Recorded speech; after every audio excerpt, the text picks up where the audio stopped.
Je suis pas trop convaincu par le texte, là. J'ai l'impression qu'on passe juste notre temps à dire que les candidats du RN, ils sont bêtes. Non, il y a un peu d'analyse, on explique... Attends, écoute. Regardez-moi ce gros con avec sa tête d'abruti, c'est vraiment un idiot. Je vois pas trop l'analyse, là.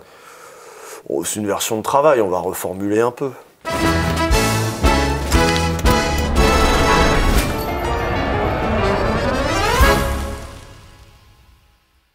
Bon alors, les candidats fachos, là, pourquoi ils sont tous débiles? Vous avez vu? Ils sont tous teubés, ils n'arrivent pas à répondre à des questions simples. Non, ce que veut dire Usul, c'est que lors de cette campagne des législatives, plusieurs candidats d'extrême droite se sont illustrés par un manque assez visible de préparation. Quel service public vous souhaitez au Rassemblement national, Mélanie Fortier?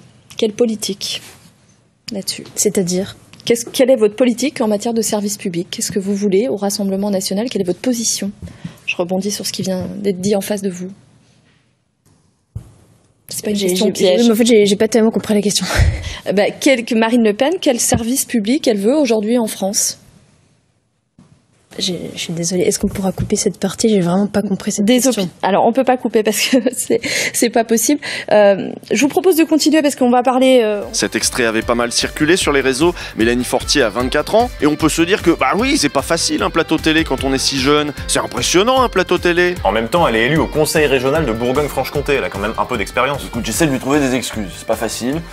Tirer sur l'ambulance, tout ça. Ici, on n'est pas là pour tirer sur l'ambulance. On est là pour lui défoncer sa race à l'ambulance. Oui mais bon, l'âge quand même, ça compte. Marion Maréchal elle-même nous avait offert un très joli moment de galère lors des régionales de 2010. On est sur un marché et le journaliste lui demande ce que le FN compte faire pour le social, avec les compétences de la région. Et bah là, la jeunesse quoi. En fait, il y a alors... Excusez-moi, je réfléchis, en fait, j'ai pas tout en tête. Programme du FNJ? Non, pas le programme du FNJ, sur les actions sociales. Mais au niveau régional? Ouais. C'est l'amélioration de la vie des franciliens par les compétences de la région. C'est-à-dire les compétences de la région, c'est les lycées, déjà. Donc en ce moment, la moindre des choses, c'est ce que tu as mis dans le... Oui, vous reprenez tout à l'heure avec elle. Dites-vous qu'aujourd'hui, c'est la même Marion Maréchal qui dirige leur école de formation des cadres de l'extrême droite à Lyon, là. Ouais, elle était bien placée pour voir qu'on avait besoin de formation. Le FN a toujours eu un problème pour trouver des candidats qui tiennent la route à investir un peu partout. Alors bien sûr, le premier problème qui se pose pour une formation d'extrême droite, c'est de trouver des gens présentables, c'est-à-dire fachos, mais pas trop quand même. Et à chaque fois, ça rate, évidemment. La chasse aux pires candidats du FN est même devenue un marronnier journalistique. Il y a toujours de la matière. Là, on est en 2015, par exemple. Et pour les départementales, le FN promettait des candidats, tiens, irréprochables, c'est un terme qu'on a entendu hier encore. Il semble pourtant que ce soit loin d'être le cas. Alors c'est loin d'être le cas, il suffit de jeter un petit coup d'œil aux réseaux sociaux, à Twitter, à Facebook. Et là, vous vous doutez de ce qu'on peut trouver assez facilement. Ouais, des trucs racistes, antisémites, homophobes, islamophobes, et même de l'apologie du terrorisme, tiens. Allez. Un article qui évoque le cas de Jacques Koutela, qui avait évoqué le tueur norvégien Anders Breivik en des termes particulièrement élogieux. Eh bien aujourd'hui, ça ne l'empêche pas de revenir sous la bannière FN. On le découvre ici sur le site internet de lyon.fr. Sauf qu'aujourd'hui, on nous explique que le RN est dédiabolisé. C'est bon, les vrais nazis, ils sont chez Zemmour. Ouais, mais pour les zemmouristes, le RN, c'est limite devenu l'aile gauche de l'extrême droite. Oh putain, ça veut rien dire. C'est à peu près ce que se sont racontés ces candidats vendéens. Il y en a un, c'est un responsable local du RN, et l'autre, c'est la bourgeoise catho-tradie encartée chez Zemmour. Nous, on a nos valeurs. Par exemple, j'ai lu dans la presse encore dans Ouest France que Marine Le Pen était trop à gauche. Vous l'avez dit, Madame Neveu. Donc moi, je considère qu'on n'est pas trop à gauche. Oui. Bah oui, pour elle appeler Brigitte, en fait, elle vient du RN, Brigitte à la base, donc ils se connaissent bien, en effet. Donc je considère qu'on n'est pas trop à gauche. Je considère qu'on est là pour rassembler les Français, qu'ils soient de gauche ou de droite, peu importe.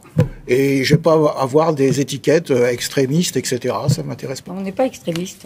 Alors maintenant qu'on... Donc vous voyez, le RN ne veut plus être vu comme un parti d'extrémistes. Du coup, on pourrait se dire, ah, c'est bon, ils ont fait le ménage, ça doit être clean chez eux depuis le temps. Eh ben non! Et quelle ne fut pas notre surprise quand on est tombé sur cet article de Libé intitulé « Dédiabolisation au RN, encore des ratés aux législatives ». Caramba, encore raté. Non mais il y a encore des fachos dans le parti des fachos, c'est terrible. Bah oui, du coup nous on a contacté Maxime Massé, un des auteurs de l'article, pour comprendre pourquoi ils arrivent pas à dédiaboliser comme ça. Non, on croyait que c'était fait. Il manque de cadres, donc on prend un peu tout le monde.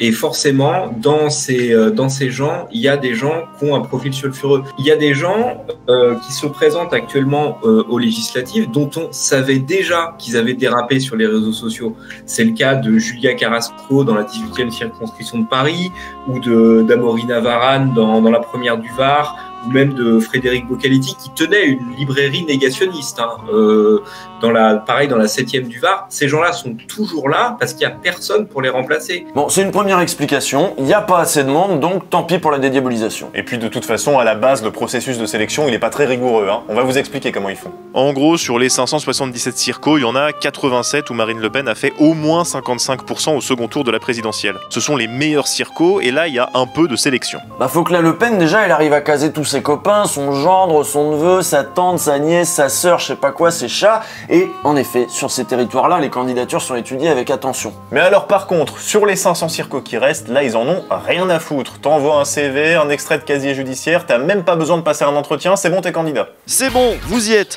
À vous les affiches avec votre grosse tête de facho partout collée sur les murs. À vous, enfin, d'écrire les plus belles pages de l'histoire de France 3 Régions. À vous de rentrer dans la légende, comme Sophie Carnicer. Comment résoudre cette équation de moins en moins d'argent pour les collectivités locales et une demande de plus en plus forte de services publics ou de services à la population au sens large?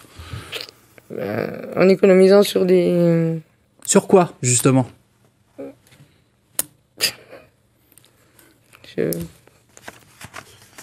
L'immigration. C'est-à-dire?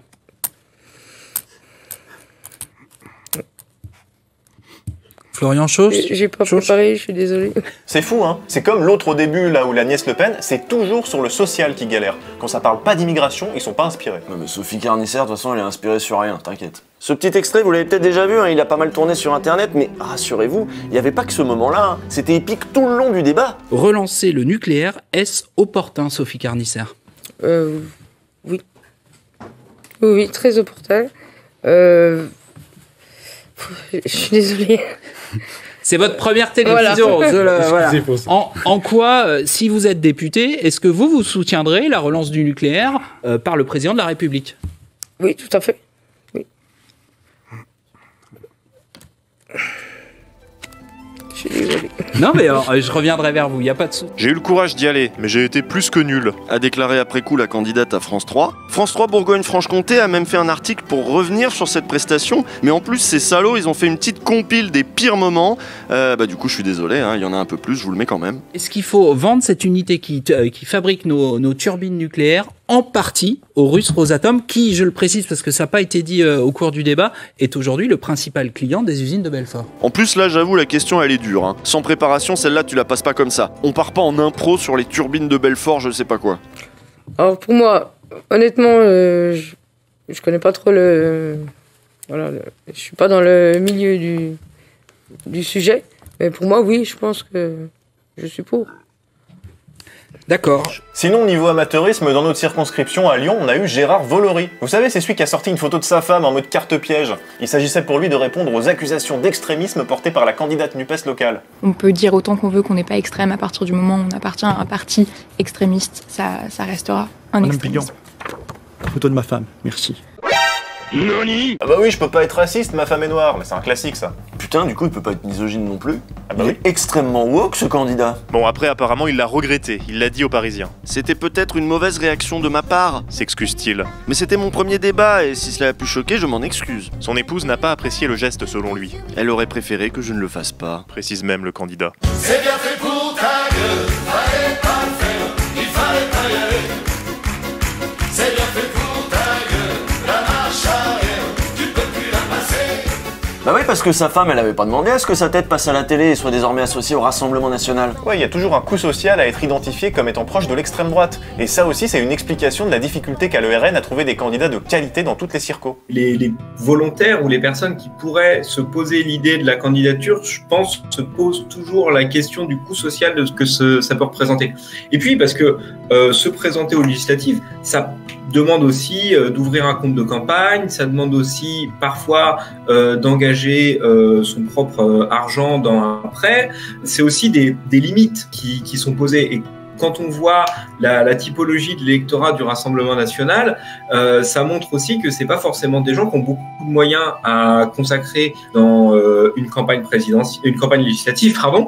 Alors oui, du coup, quand on demande au RN pourquoi leurs candidats sont aussi nuls, ils se servent de ça, du profil sociologique de leurs militants. On apprend ça dans un super article de Tristan Berthelot et Nicolas Massol pour Libé. Pour justifier le piètre niveau de leurs candidats aux législatives, les hauts gradés du RN mettent en avant leur profil sociologique. Plus populaire, le parti d'extrême droite peinerait à attirer les catégories supérieures, mieux formées. Bah oui, parce que les prolos, ils sont toujours plus ou moins cons, c'est bien connu. Ouais, c'est bizarre parce que chez nous, à gauche, ça se passe pas comme ça. Chez nous, les orgas, elles forment les gens. On n'envoie pas des militants pas formés à l'abattoir en mode « Allez, ça c'est un plateau, des journalistes, des questions chiantes sur l'aménagement du territoire, et en face, c'est Adrien Quatennens, il a déjà bu 2 cafés, allez, bon courage !» Bon, manifestement, il leur donne quand même quelques consignes. Là, on est avec une candidate RN du Calvados, et apparemment, on leur a dit qu'il valait mieux parler du pouvoir d'achat que des trucs racistes. C'est ça qui marche bien en ce moment, le pouvoir d'achat. Seulement pas de bol, le journaliste a choisi de partir sur les services publics. Allez, le ferroviaire. On dit quoi sur le ferroviaire au RN? Est-ce que on proposait de maintenir les petites gares, de maintenir ces guichets, ces services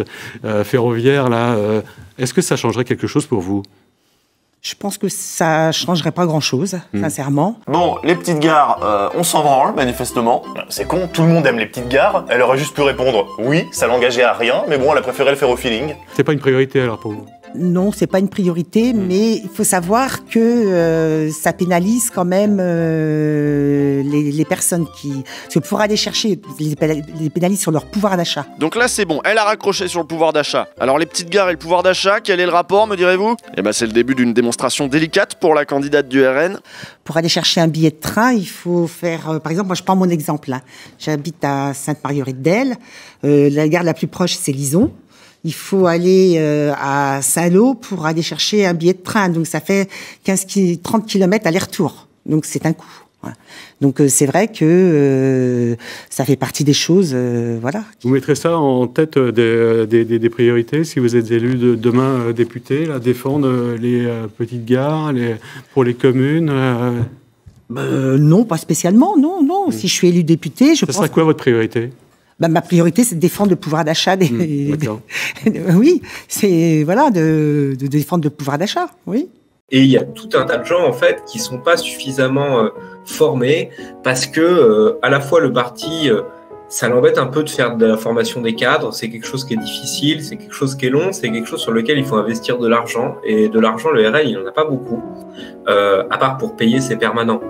Et sa présidente, ça là, il y a de l'argent pour ça. En fait, à chaque élection, il faut aller chercher à peu près 500 personnes, et là, on va prendre en fait ceux qui sont volontaires pour le faire, ou on va un petit peu forcer la main à certains en leur disant « mais si, tu vas voir, ça va te donner de l'expérience, après tu vas pouvoir monter dans le parti ». Et on se rend compte que c'est très très rare que ces gens montent dans le parti. En vrai, ça se voit qu'il y en a à qui on a sans doute un peu bourré le mou. Ils ont pas envie d'être là. Ils lisent leurs notes, ils transpirent, c'est laborieux. Donc nous, c'est baisser la TVA de 20% à 5,5% sur les produits énergétiques, gaz, électricité, carburant. Et mais ça va de suite soulager oui, ça soulagera de suite les citoyens français, évidemment, puisque nous, en plus, dans les zones rurales, comme vous l'avez cité tout à l'heure, la Dordogne, la première circonscription, et il y a beaucoup de personnes dans la ruralité qui utilisent leur véhicule et qui ont besoin de cette action qui sera pérenne dans le temps en plus, puisque évidemment faire des chèques par-ci par-là, des petits coups mesurettes comme ça, bon, ça ne convient pas, je pense, à tout le monde.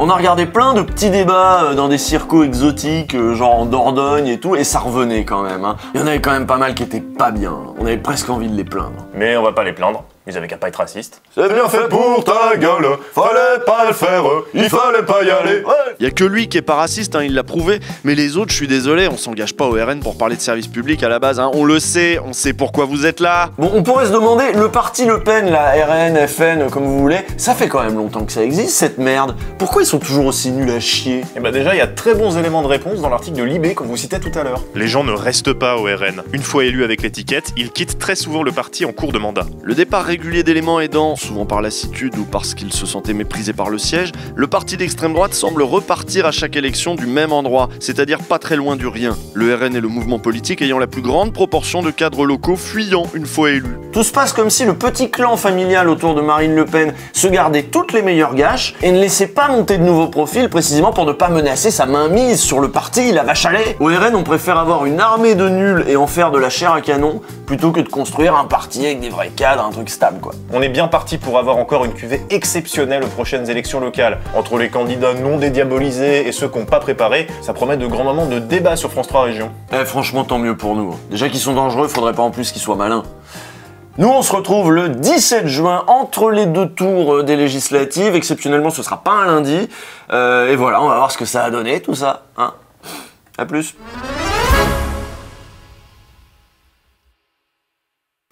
Putain, mais t'imagines, il y a un de ces débiles qui est élu, qu'on se retrouve avec ça à l'Assemblée. Ça ferait des discours sympas, hein, genre mes chers collègues, concernant le projet de loi, je suis désolé, j'ai pas préparé. Ah, c'est sûr, c'est pas du Jaurès. J'ai mal à ma France.